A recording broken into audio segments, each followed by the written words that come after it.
In the heart of 19th century London, a city bustling with life and industry, there lies a story both tragic and fascinating. It's a tale of ambition, disaster, and the resilience of a community forever changed by an unexpected calamity. On the 17th of October 1814, a wooden vat of fermenting beer burst at the Horseshoe Brewery in London. Over 1 million litres, or 260,000 US gallons, of beer flooded through the streets of an impoverished area of the city with catastrophic consequences. The smell of beer would hang around the area for months after the spill, and the accident would lead to wholesale changes for the brewing industry in London. Sir Henry Mew was born into the brewing industry. His father, Richard Mew, owned a successful brewery in London, and Sir Henry learned the trade from him. In 1795, Richard built the largest vat ever recorded, capable of holding 20,000 barrels and costing £10,000. In 1809, following an argument with his father, Sir Henry decided to go it alone and purchased the Horseshoe Brewery, which he renamed Henry Mew and Company. It was located in central London at the crossroads of Tottenham Court Road and Oxford Street, what is now one of the most affluent shopping areas in the UK. At the time, however, it was a maze of streets, lanes and alleys with poverty-stricken residents living in overcrowded homes. Entire families would be crammed into every room of a house, even the cellars. The area was sometimes referred to as Little Ireland due to the high population of Irish immigrants. When Charles Dickens visited in the early 19th century, he noted, "Charles Dickens, they are too crowded together, the streets are too narrow, and the rooms too small to admit of their ever being rendered desirable habitations." The area was the inspiration for William Hogarth's print Gin Lane in the 18th century, depicting starvation, madness, and even infanticide. It was, all in all, one of the poorest areas in the city. The Henry Mew and Company Brewery specialised in producing porter, a dark brown beer popular among the porters working at London's docks. By 1811, the brewery was producing over 100,000 barrels a year and had become the 6th largest porter brewer in London.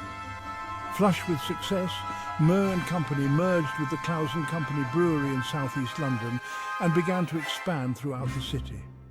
At the time, building huge vats was seen as a newsworthy achievement for ambitious breweries. Some vats were over 6 metres or 20 feet high, held together by huge iron bands, each weighing around 320 kilograms or 700 pounds.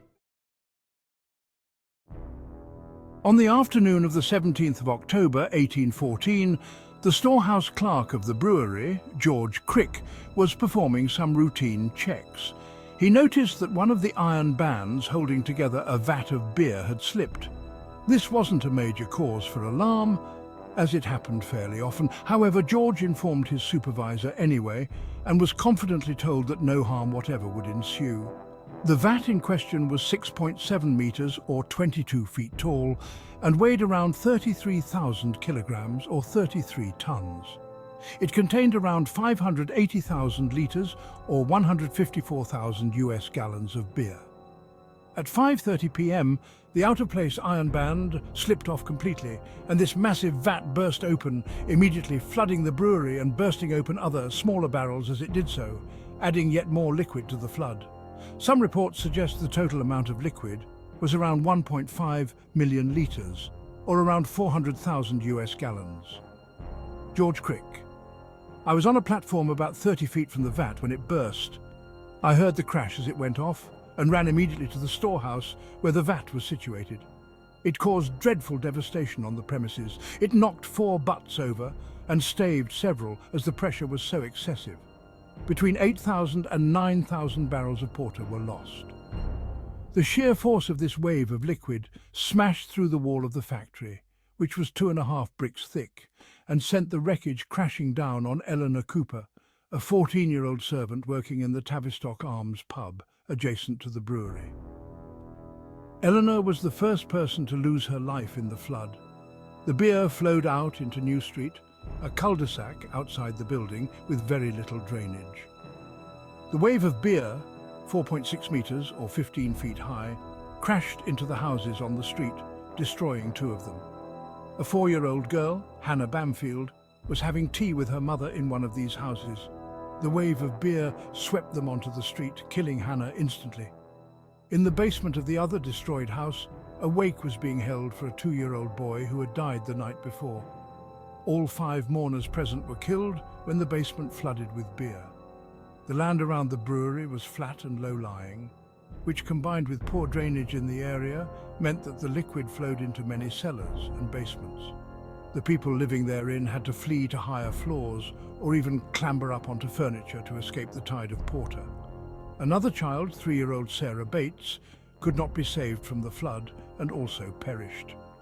The Morning Post later reported that the street was reduced to a scene of desolation that presents a most awful and terrific appearance, equal to that which fire or earthquake may be supposed to occasion.